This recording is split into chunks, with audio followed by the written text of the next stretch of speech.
आज हम कुछ MCQs करने जा रहे हैं चैप्टर एसिड एंड बेसिस के। इसके बहुत ही लॉजिकल से MCQs प्लस उसके रिलेटेड मुझे कुछ भी लगेगा कि इट्स इम्पॉर्टेंट, जो कि आपको पता होना चाहिए, वो भी हम आज डिस्कस करेंगे। फर्स्ट हमारे पास MCQs हैं कि a certain aqueous solution at 25 degrees has OH की कॉन्सेंट्रेशन दी गई है। हम उसकी 3 चीज़ें फाइंड करनी है। पहला है उसकी हाइड्रोजन आयंस की कॉन्सेंट्रेशन, उसकी pH बतानी है और फिर बताना है कि क्या ये सोल्यूशन एसिडिक है या फिर बेसिक है। ठीक है, अब हमें देखिए OH की कॉन्सेंट्रेशन दी गई है, हमें बतानी है इससे H प्लस की कॉन्सेंट्रेशन और उसकी pH। हमें पता है कि इन दोनों से कुछ भी मिल जाए तो हमें दूसरी चीज़ मिल सकती है। फॉर इंस्टेंस अगर हमें H प्लस के कॉन्सेंट्रेशन पता चल जाए तो pH मालूम हो सकती है, या अगर pH पता चल जाए तो हम कॉन्सेंट्रेशन मालूम कर सकते हैं। लेकिन यहाँ पे इन्होंने क्या दिया हुआ है, OH की कॉन्सेंट्रेशन दी हुई है, हमें ना H पता है ना pH पता, तो अब क्या किया जाए। Now pause this video and think कि what could be the possible solution, या यहाँ पे ऐसा कौन सा फॉर्मूला यूटिलाइज होने वाला है। All right, pause this video for 10 seconds and just try to analyze, try to interpret what could be the possible answers of this. Okay, I hope you are back. अगर हम देखा जाए, अगर आपने पढ़ा हो कॉन्सेप्ट, यहाँ पे हमारे पास एक फॉर्मूला होता है, concentration of H plus ions multiply by concentration of OH ions बराबर होता है KW को। KW क्या है, यहाँ पे हमारे पास ये है आयोनिक प्रोडक्ट ऑफ वाटर। ठीक है, लेकिन आपको पता होगा कि KW की एक वैल्यू होती है, वो होती है 1.0 इंटू 10⁻⁻14 किस टेम्परेचर पे, 25 डिग्री सेल्सियस पे। और यहाँ पे हम देखें तो यहाँ पे भी 25 डिग्री सेल्सियस ही बोला गया है। तो इसका मतलब हमें, अब यहाँ देखा जाए बात, तो हमें KW पता है, ठीक है, और हमें पता है OH, तो हम इससे आराम से H आयन की कॉन्सेंट्रेशन निकाल सकते हैं। Yes we can. अच्छा, इससे मुझे एक और MCQ याद आया है, जो कि है कि यूनिट ऑफ KW का यूनिट क्या होता है, अगर आपको पता हो। नहीं तो आप सुन लीजिए, मोल टू DM प्लस 6 सॉरी -6, ये हमारे पास यूनिट होता है KW। This is very important, this is very important value, you should know.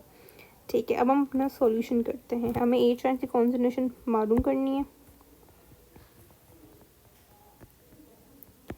OH की कॉन्सेंट्रेशन कितनी है, 6.2 इंटू 10⁻⁻5, और KW कितना है, 1.0 इंटू 10⁻⁻14। ठीक है, H आयंस बराबर हो जाएगा, इसको हम डिवाइड कर लेंगे।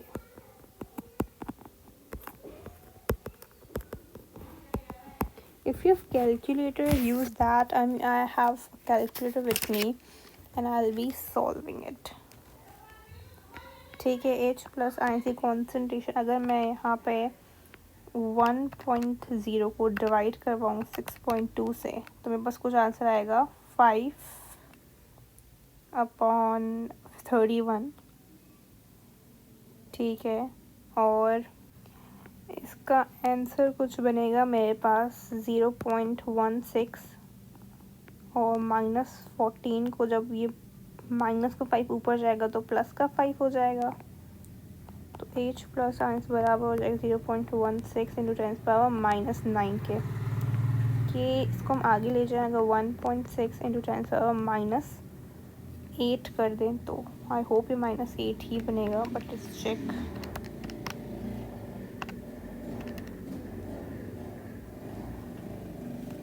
आई एम सॉरी, यहाँ पे -10 आ जाएगा।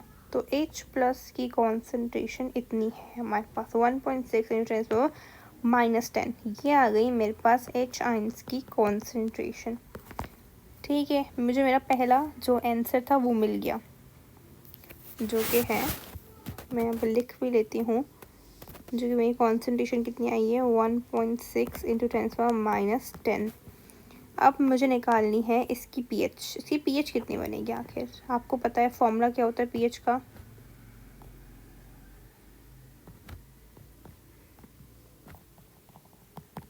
-log हाइड्रोजन की कॉन्सेंट्रेशन। ठीक है, अगर मैं यहाँ पे ऐसे करूँ कि -log हाइड्रोजन कॉन्सेंट्रेशन कितनी है 1.6 × 10⁻10। अगर आप इसका लॉग लें तो क्या आंसर आएगा आपके पास? तो अगर हम इनको सॉल्व करते हैं तो हमारे पास कुछ आंसर आता है 9.7 पीएच आती है। ठीक है, इसकी पीएच भी हमें पता चल गई, जो कि है 9.7। अब आप बताएं मुझे फैसला करके कि क्या ये सॉल्यूशन एसिडिक है या बेसिक है। तो हमें पता लगा कि इसकी जो pH है that's already 9.7, it means this is basic। ठीक है, तो यहाँ पे हमारे पास फर्स्ट क्वेश्चन हमारा कंप्लीट हुआ। नेक्स्ट है कि what is the ratio of hydrogen ions of a solution pH 4 to the hydrogen ions of a solution of pH 7। अब दो हमें pH दे दी, इनकी कॉन्सेंट्रेशन निकाल के इनका रेशो निकालना है। ठीक है, ये भी बहुत ही आसान है। यहाँ पर हम एंटी लॉग का इस्तेमाल करेंगे।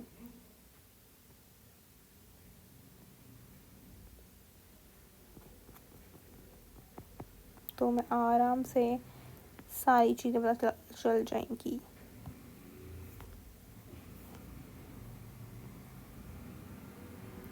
ठीक है, अगर हम इसका एंटी लॉग निकालें, फॉर इंस्टेंस मेरे पास फॉर्मूला है, आपको इसके पता है, हमने अभी यूज़ किया।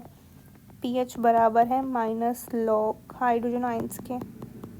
यहाँ पे हमें हाइड्रोजन आयंस तो पता है, सॉरी हमें pH पता है। pH कितनी है? फर्स्ट की 4 है। ठीक है, अब हम क्या लेंगे, इसका एंटी लॉग लेंगे। 4 का हो जाएगा यहाँ पे एंटी लॉग, जो बराबर होगा हाइड्रोजन आयंस की कॉन्सेंट्रेशन के। ठीक है, तो कुछ इसका जो एंटी लॉग लेने से हमें जो आंसर आएगा दैट इज़ 1, ये हमारे पास आंसर आ जाएगा। वैसे ही हम 7 के साथ करेंगे। pH अगर मेरी है 7,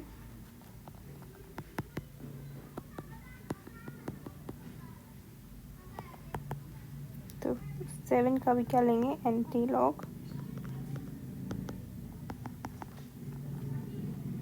ऑलराइट, तो लेते हैं इसका एंटी लॉग, तो हमारे पास कुछ आंसर आएगा।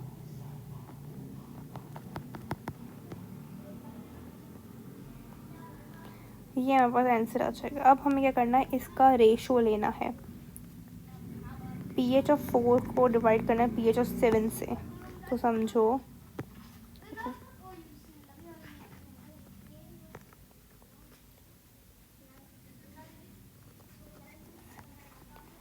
इस तरीके से कुछ होगा।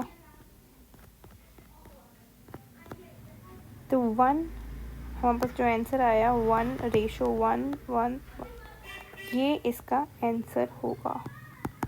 ठीक है, आई होप कि आपको समझ आ गया हो। इसका मैं आंसर लिख देती हूँ 1:1000 इसका आंसर होगा। ठीक है, नेक्स्ट हम चलते हैं। नेक्स्ट हमसे पूछ रहे हैं कि इनको अगर हम एक्वस सॉल्यूशन में लिखें करें तो इनकी क्या एक्सप्रेशंस बनेंगी। ये भी बहुत ही आसान सा सवाल है, ये हम कर सकते हैं। For instance